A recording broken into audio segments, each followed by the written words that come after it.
Hello and welcome once again to Gas City Gaming's Warhammer 40k lore series. In this video, we'll be looking at a period known in the Imperium as the Forging, set between the 32nd and the 35th millennium. The Forging is also sometimes known to Imperial historians as the Golden Age of the Imperium. During this period, the Adeptus Terra brought the most important human-settled star systems of the galaxy that had not been reached by the Great Crusade under Imperial control and expanded the interstellar borders of the Imperium. Internal stability was gained with the establishment of astropath choirs on countless worlds, with major hubs established on the best garrisoned Imperial worlds, including Armageddon, Baka, and Macragge. This allowed a reliable network of interstellar superliminal communication to function using the power of an astropath's telepathy to send and receive messages across light years. This period also saw the slowing of the decline in the Imperium's technology and the growth of the interstellar economy due to the rediscovery of a valuable standard template construct database from the Dark Age of technology in the Cana system as the Imperium expanded. Once more, the Imperium repelled the forces of Chaos renegades, heretics, and aliens alike across the galaxy and reclaimed countless lost and rebellious regions for the human race. The Emperor, always an object of veneration, only increased his devoted following of worshippers after being joined to the Golden Throne. Many Imperial cults dedicated to the worship of the Emperor, known as the God of Mankind, arise over the following centuries, the majority of which were united into a centralized religious body known as the Ecclesiarchy. This powerful church gains momentum until, in the 32nd millennium, it is finally granted the status of the official state religion of the Imperium and the title of Adeptus Ministorum. It is only a few centuries later that Ecclesiarch Venerus II receives a seat amongst the High Lords of Terra, and after 300 standard years, the seat reserved for the Ecclesiarch is made permanent within the ranks of the Senatorium Imperialis.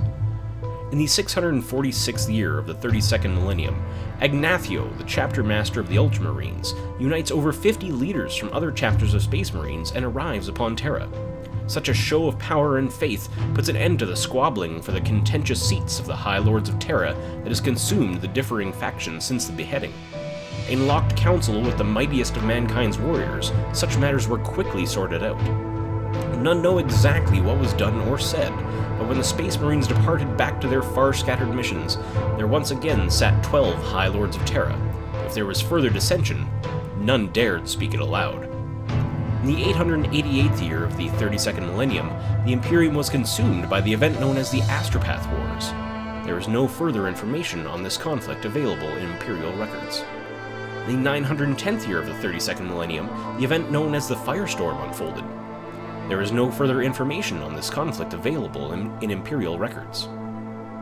Sometime during the 33rd millennium, the War of the Confessor unfolds when, in a particularly violent display, the Adeptus Ministorum exerts its newfound political strength. Many key shrine worlds are added to its holdings during this first of many wars of faith to come.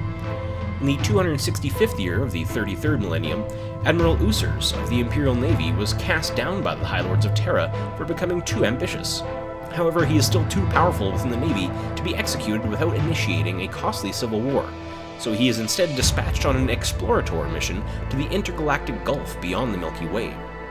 For the following decade, Users' reports reach Terra by astropath, detailing the conquest of new star systems for the Emperor. After 2 decades, these reports finally cease. Contact is never re-established with the star systems Users mentioned in his reports. In 313th year, the siege of the 33rd millennium, the Siege of Eternity's Gate unfolds. In the 615th year of the 33rd millennium, the Blade of Infinity, a pre-heresy cruiser, emerged from the warp, its re-entry signature suggesting that it had left real space over 20,000 standard years before. This period predated even the warp drive's invention in the age of technology and suggested a radical time stream disorder.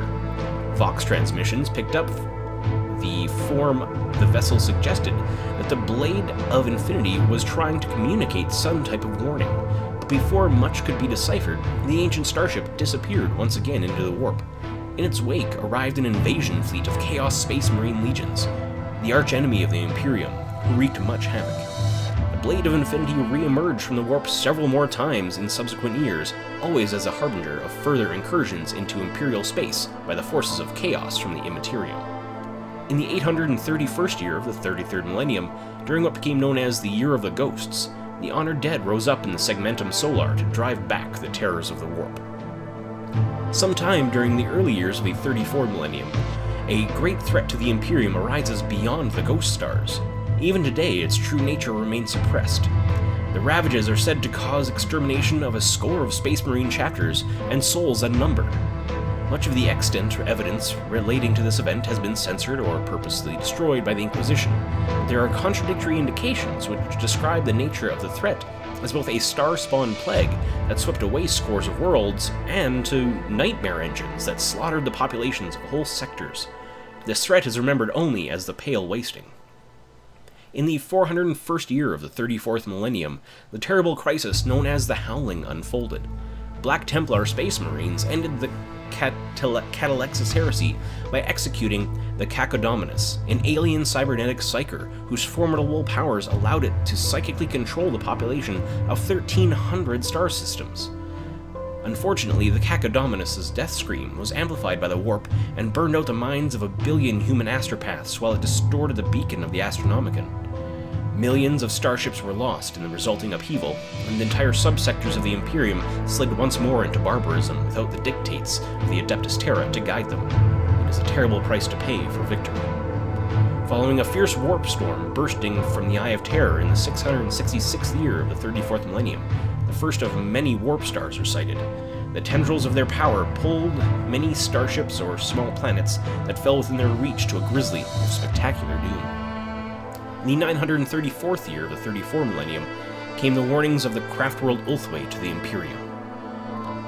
That's the end of this video. Thank you so much for joining me, and if you have any topics you'd like us to cover in future 40k lore videos, just leave a message in the comments below.